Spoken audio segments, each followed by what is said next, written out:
Olá, meus alunos, então vamos para mais um conteúdo, o último do trimestre, né, o último do ano também, que é Lima Barreto e o pré-modernismo. Então, Lima Barreto é justamente o autor do livro que vocês estão lendo, e muitos já devem ter terminado, que é Clara dos Anjos, para nós saber que vai ser agora, se não me engano, vai ser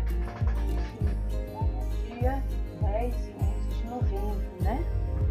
Bom, quem foi Lima Barreto?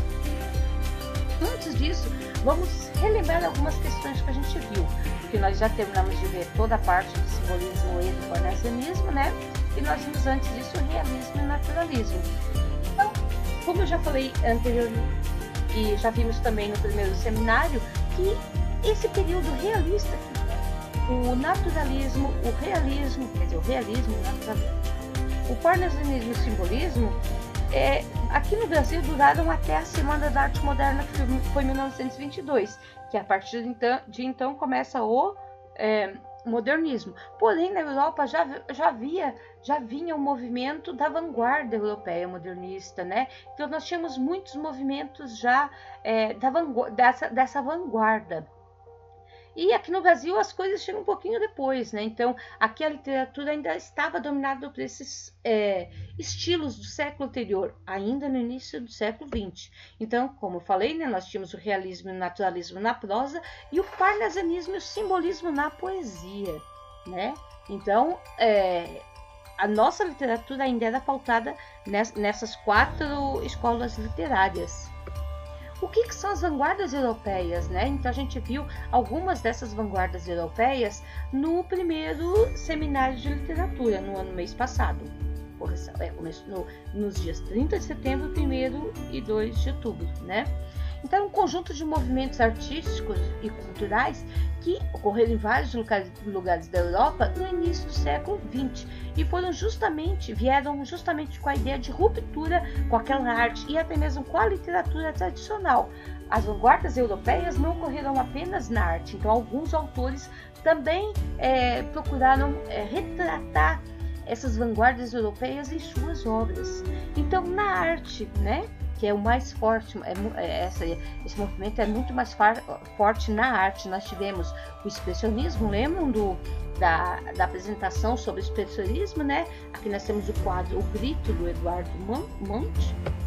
Nós vimos também o surrealismo, nós vimos, mas é muito conhecido também, principalmente por causa dos quadros do Salvador Dalí, que são muito conhecidos, né?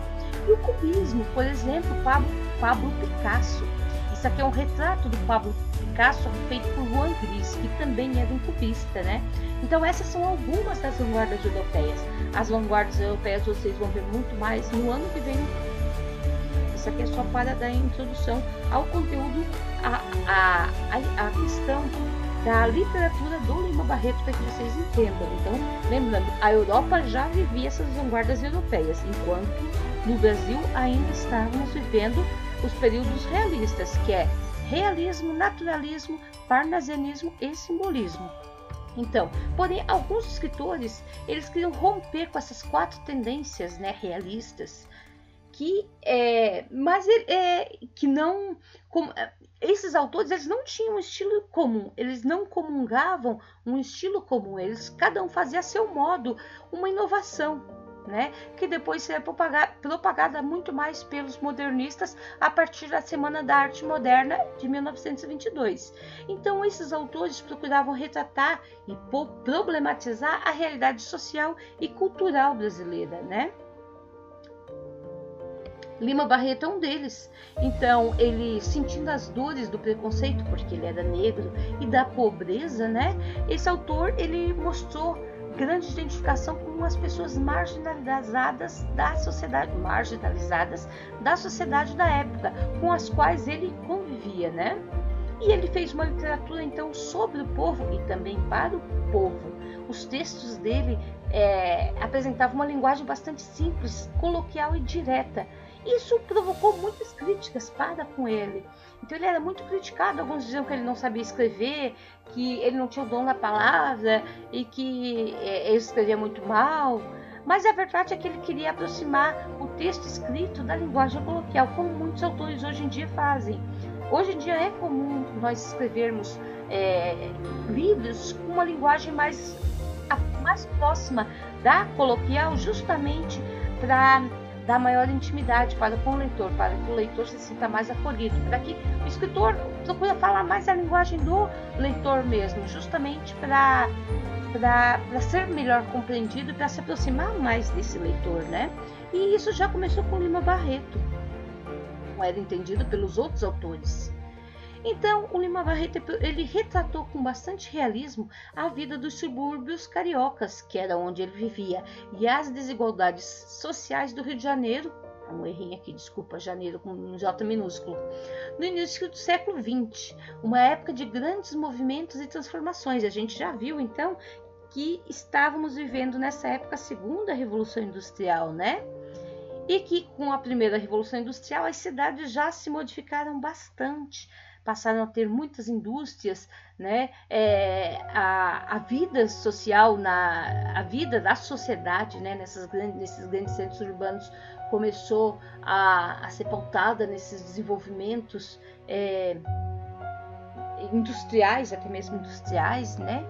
E isso também causou grande diferença, provocou, na verdade, um grande distanciamento social, né? Então, nós passamos a ter uma nova classe, que era a classe burguesa, que crescia cada vez mais, e uma classe trabalhadora que ficava cada vez mais pobre. A gente já falou disso várias vezes, né? A gente falou do realismo, da realidade nas grandes cidades. A gente falou do Zola, Émile Zola, né? Que escreveu Germinal. Eu até sugeri que vocês assistissem ao filme Germinal, né? Então, a gente falou disso aí também, mostrando uma realidade bastante ruim de se viver nessas cidades, né? Justamente por causa dessa crescente pobreza, dessa classe trabalhadora que estava cada vez mais desgastada, digamos assim, cada vez mais pobre. E as linguagens das obras do Lima Barreto, além de simples, que a gente já falou, né, também era uma linguagem ágil. E a linguagem do preconceito também era bastante presente, que refletia justamente as experiências pessoais do autor. E os principais livros dele, né, se destacam a Recordação dos Escrivãos Ailton Caminha, Triste Fim de Policarpo Quaresma e Clara dos Anjos, que é o que vocês estão vendo, ou já leram, né? Então, a biografia de Lima Barreto explica esse terreno ideológico da obra dele, né? Ele era de origem humilde, bastante pobre. Ele era uma pessoa negra, né? Ele era negro, né? Ele sofria por causa da cor da pele. E ele tinha uma vida penosa de jornalista pobre e de pobre funcionário público, porque o funcionário público naquela época ganhava pouco, né? Aliados à viva consciência da própria situação social, que motivaram justamente o socialismo emotivo nas raízes e nas análises de suas obras. Por que o socialismo? Porque a gente também falou que o socialismo estava vigente, as ideias socialistas tinham sido recentemente difundidas na Europa, né? A gente viu também isso no Zola, no Germinal, na obra dele. Então, o Manifesto Comunista e as ideias socialistas tinham sido recentemente difundidas com bastante força em vários países europeus. E o caráter de denúncia social dos textos de Lima Barreto tem originalidade, porque ele vê o mundo já com o olhar dos derrotados, porque ele se sentia nesse lado do mundo, né? O lado dos derrotados, o lado dos injustiçados, daqueles feridos justamente pelo preconceito, né? O preconceito de cor, que especialmente era o motivo central da sua indignação. E essas obras eram impregnadas de justa preocupação com os fatos históricos e com os costumes sociais, que era justamente aquilo que ele queria denunciar. Ele queria denunciar a vida dessas pessoas que viviam nessas situações naquela época. Então, o autor se torna uma espécie de cronista, caricaturista, atuando contra as hostilidades dos escritores e do público burguês. E caricaturista que eu falo é justamente porque ele constrói personagens de forma caricaturescas, né? Não são reais e fiéis também ao que eles realmente seriam no mundo, né? eles são caricaturados, digamos assim, eles não são ipsis literis como agiriam no mundo real.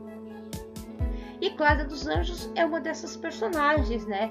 Então ela retrata, essa obra relata a história de uma jovem pobre, negra, filha de um carteiro do subúrbio que, apesar das cautelas excessivas da família, ela é iludida, seduzida e, como tantas outras, ela também é desprezada por um rapaz de condição social menos humilde do que a sua, certo? Então ele não era rico, não era um burguês, ele era apenas de uma classe um pouco melhor do que a dela, ele tinha melhores condições de vida do que ela, né?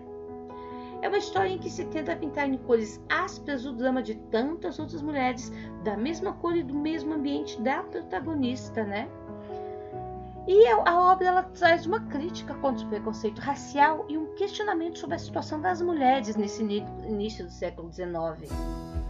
Então o ambiente e a vida das pessoas são retratados com riqueza de detalhes, justamente para quê? Para aproximar o leitor da realidade de cada personagem, né? E os pensamentos desse personagem, as suas inquietações, as suas vitórias e frustrações. E esse é o objetivo do autor quando ele opta em colocar os detalhes ricamente, colocar as paisagens ricamente detalhadas para que o leitor consiga desenhar uma imagem mental daquilo que ele realmente queria dizer, daquilo que ele está dizendo na sua obra, né?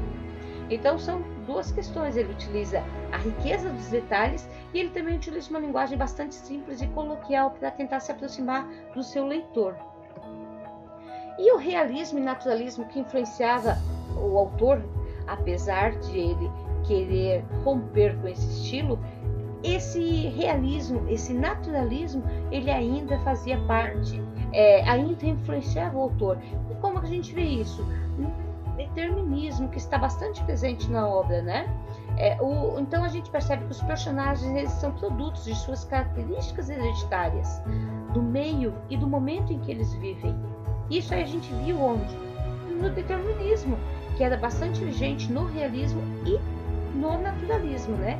Então a Clara dos Anjos não foge desse determinismo. Ela sabe que ela nasceu pobre, vai continuar pobre, vai morrer pobre. Ela sabe que ela nasceu naquela condição social de ser negra, pobre, discriminada e vai continuar sendo assim pro resto da vida, né? Então nós temos um perfil da protagonista, Clara, que é de formação débil, sem força e nem ideias. Então ela não tem estudos, digamos assim, né, para ter uma carreira. Não houve essa preocupação dela estudar e fazer uma carreira, né? Por quê? Porque o objetivo era qual? O casamento, né? Era uma preocupação, se preparar para um casamento em que o marido tomaria as decisões por ela. E era assim a realidade das mulheres naquela época.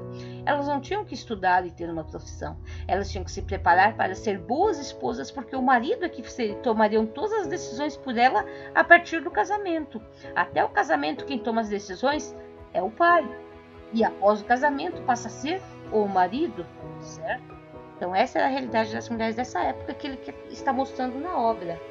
A política, né? Um assujeitamento de Clara que, mesmo pertencendo à família de baixa renda, tinha sido educada dentro dos parâmetros burgueses, valores que primavam pela sujeição da mulher às ordens do marido, que é o provedor da casa. Ele é que leva o dinheiro para dentro de casa, né? E os pais de Clara, né? Principais incentivadores, eles queriam o quê? Preparar a Clara para o esperado dia do casamento. Assim, eles não precisariam mais se preocupar em instruir né, sobre a vida, não se preocupavam em ensinar para ela o que é a vida, como é o mundo lá fora, né? Não se preocupavam que ela tivesse uma profissão, porque ela não ia precisar de nada disso. A grande realidade é que ela não iria precisar pensar, porque quem pensaria era o marido. Ela não ia precisar ter uma profissão, porque quem teria uma profissão era o marido, né? E essa era a vida da mulher da época, essa é a vida da Clara que a gente tem no romance. Então, a sugestão do autor, o que é, né? É que a educação dada às jovens brasileiras deveria se pautar em mulheres mais independentes, que não precisariam necessariamente de um casamento. E o drama vivido pelas inúmeras Claras da vida, né? poderia ter outro final se o abandono social causado pela pobreza, o estigma racial ou a vigilância excessiva tivessem sido substituídos pelo esclarecimento e orientação franca que preparasse essa jovem para o enfrentamento da vida adulta, ou seja, se ela tivesse sido preparada para a vida que ela poderia ter, e não simplesmente ela fosse preparada para se casar e ser pertencente, digamos assim, ser propriedade do marido, que ele tivesse que tomar todas as decisões por ela. Então, esse tipo de educação, né, que essa instrução, esse esclarecimento e oração, né, geraria mulheres aptas a resistirem à influência de homens no estilo de Cassie Jones, que é justamente a pessoa que seduz Clara, né, seduz e abandona, né, depois de seduzir, né, ter um romance com ela, depois ainda acaba abandonando essa mulher. Sim, eu acabei de dar spoiler, mas tecnicamente já é para vocês terem terminado a obra, né? Então, espero que vocês tenham terminado, porque se não tiver spoiler agora, é meio que sem pensar. Tá ok? Mas ainda tem mais, não é apenas ele chegou, seduziu e depois abandonou. Ainda tem muita coisa nessa história e que será cobrada na AP, ok? Então a história é muito simples, apesar de profunda, né? As ideias, os pensamentos são profundos, mas a história é bastante simples. Então é isso aí, praticamente já contei todo o livro de vocês, mas é um livro para vocês, né? Mas é um livro bastante breve, é um livro rápido, não tem nem 100 páginas e uma história bastante fluida, né? Então agora só fazer o exercíciozinho que eu vou colocar aqui para vocês, que vai preparar vocês para a AP. Aí a AP vocês vão pro 10, todo mundo tirando 10, ok? Até mais então.